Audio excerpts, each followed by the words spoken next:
Welcome to Hollywood Bulletin. Today we unravel the extraordinary story of Linda Kozlowski, the woman who went from sleeping in abandoned uranium mining huts to starring in one of the most successful comedies of all time, becoming a global icon. Hollywood's unexpected villain, and later a Muslim entrepreneur living in Morocco. Her name became famous with Crocodile Dundee, but the truth behind her rise and reinvention is far more fascinating than any script. Born on January 7, 1958, in Fairfield, Connecticut, Linda was the daughter of Polish immigrants who fled post-war Europe in search of a better life. Her parents, originally Helena and Stanislaw, changed their names to Helen and Stanley to blend into American society. With almost nothing to their name, they poured their hopes into Linda's future, and she didn't let them down. At Andrew Ward High School, she dominated school plays so much so that people wept at her performance in our town. That kind of raw talent earned her a spot at the prestigious Juilliard School in New York,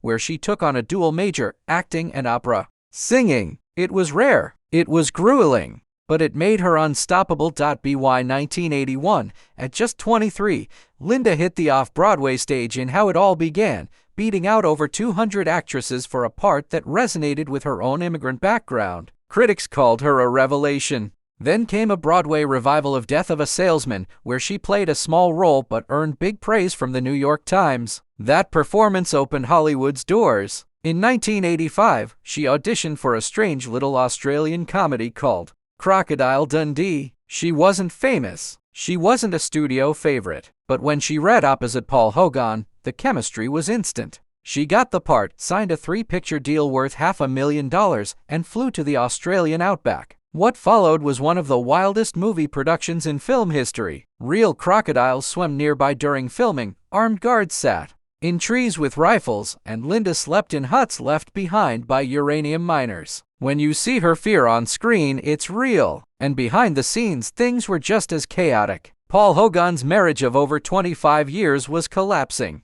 Sparks between him and Linda were flying and fast. Though they denied an affair, their connection couldn't be hidden for long. Australian tabloids branded Linda a homewrecker. She received hate mail and death threats. Hogan had divorced his wife before but had remarried her. Now, with 5 kids caught in the middle, the public saw Linda as the villain. For over a year, she and Hogan met secretly, using aliases at hotels. It was a scandal that consumed headlines in both Australia and the US, but despite the chaos, Crocodile Dundee was a box office monster. On a modest $8.8 million budget, it raked in over $328 million globally. Linda, in her very first movie, had become one of the most successful debut actresses of the decade. She was even nominated for a Golden Globe for Best Supporting Actress, going toe-to-toe with industry giants. By 1988, Crocodile Dundee 2 hit theaters and shattered records. Linda's paycheck increased by 240%, but she still earned less than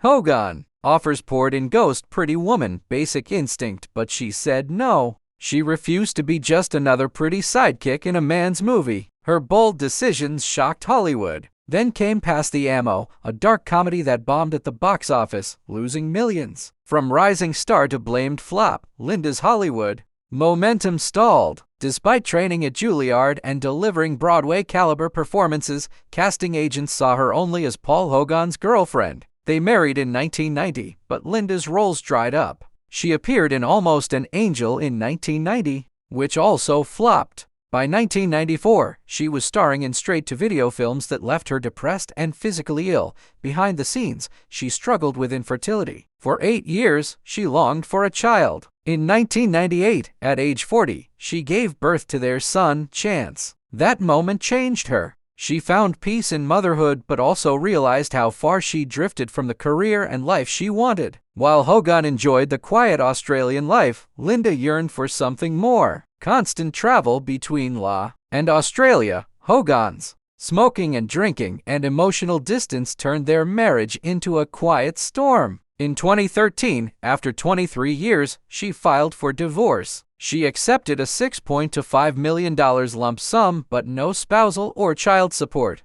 She wanted freedom more than money. When asked why, she said simply, "We became roommates. Then everything changed." In 2015, during a vacation in Marrakech, Morocco, Linda met Moulay Hafid Baba, a charismatic tour guide. Their connection was instant. By 2017, they were married. Linda converted to Islam, adopted the name Leela, and embraced a whole new world. She and Baba launched Dream My Destiny, a luxury tour company offering hot air balloon rides, desert dinners, and intimate Moroccan experiences. Their business exploded, bringing in over $2 million in just a few years. She sold her Venice Beach apartment for $1.8 million and bought a riad in Marrakech, which she and her husband restored themselves. Today, she splits her life between Morocco and Los Angeles, waking to the call to prayer, running through Olive Gardens, sipping mint tea, and guiding travelers through a land she now calls home.